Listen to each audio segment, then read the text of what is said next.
दोस्तों नमस्कार। मैं दीपक गुप्ता आपके सामने फिर लाल किताब के उस अनसुलझे रहस्य के बारे में बात करता हूं। अभी जो वीडियोस मार्केट में चल रही हैं, 1, 3 और 11 का जो कनेक्शन है, जिससे व्यक्ति की गृहस्थी खराब हो सकती है, पैसों की तकलीफ हो सकती है, तो है वट एवर जो मर्जी कंडीशन हो सकती है, जो मर्जी तकलीफ आ सकती है। ये 1, 3 और 11 का राज क्या है? ये कैसे पता लगाएं कि 1, 3 और 11 का राज?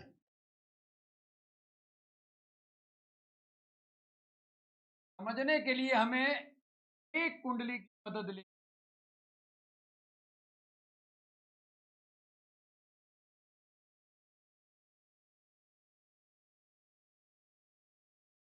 दोस्तों, जैसे लाल किताब में कहते हैं, 11वें घर में अगर कोई ग्रह बैठा है तो खाना नंबर 3 में यदि कोई ग्रह हो तो 11वें घर का ग्रह जाग जाता है, और खाना नंबर 3 में यदि कोई ग्रह बैठा है और 11वें घर में ग्रह हो तो खाना नंबर 3 का ग्रह जाग जाता है।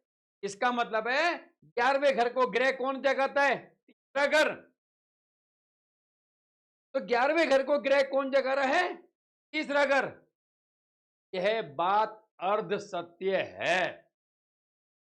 11वें घर में ग्रह है, तीसरे घर में ग्रह है, यदि कुंडली का पहला घर खाली है तो 11वें घर का ग्रह जागा हुआ नहीं माना जाएगा। कहने का मतलब है, खाना नंबर अगर 1 खाली है तो 3 और 11 के दोनों ग्रह सोए हुए माने जाएंगे। जैसे कि अगर मैं बात करूं,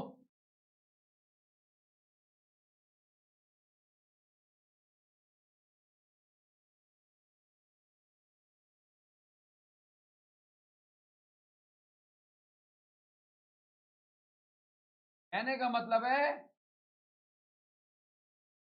यदि 3 खाली है, 11 में ग्रह है और पहला खाली है तो 11वें घर का ग्रह सोया हुआ है। 3 में भी ग्रह है और पहला घर खाली है तो तीसरे और 11वें घर का ग्रह भी सोया हुआ है। तो पहले घर में ग्रह का होना जरूरी है, तब जाकर 3 और 11 का ग्रह सोया हुए से जागा हुआ माना जाएगा। क्यों? इसका रीजन है। क्या रीजन है? जब हम किस्मत का ग्रह ढूंढते हैं और किसी भी स्टेप पर हमें अपनी किस्मत का ग्रह नहीं मिलता, तो हम किस्मत के ग्रह के स्टेप नंबर 4 पे जाते हैं और वहां पर हम खाना नंबर 9 लिखते हैं। जब खाना नंबर 9 खाली होता है तब हम खाना नंबर 3 पर जाते हैं। जब खाना नंबर 9 खाली होगा तब हम खाना नंबर 3 पर जाएंगे। इसलिए तीसरे घर से 11वें घर का ग्रह जागता है, फिर हम तीसरे से 11वें घर पर जाते हैं। यदि 3 और 11 में ग्रह है, कुंडली का पहला घर खाली है, 3 और 11 के ग्रह सोए हुए माने जाएंगे।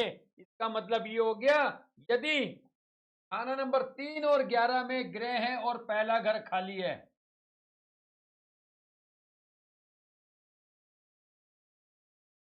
ग्रह 11 में भी ग्रह, पहला घर खाली, तब हम शनि को देखेंगे।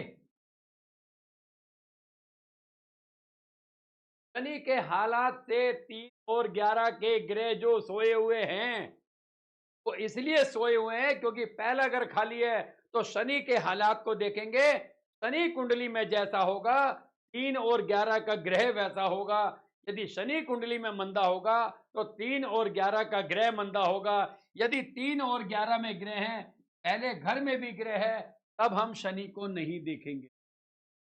ये वो जो राज था, ये 1, 3 और 11 का राज है।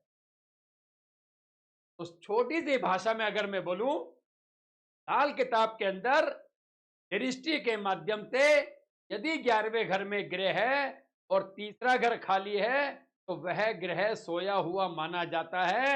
यह बात एक अर्ध सत्य है। 11वें घर का ग्रह पहले घर से भी बहुत जरूरी जागा हुआ माना जाता है। पहले घर में यदि ग्रह नहीं होगा तो 11वें घर का ग्रह सोया हुआ माना जाएगा।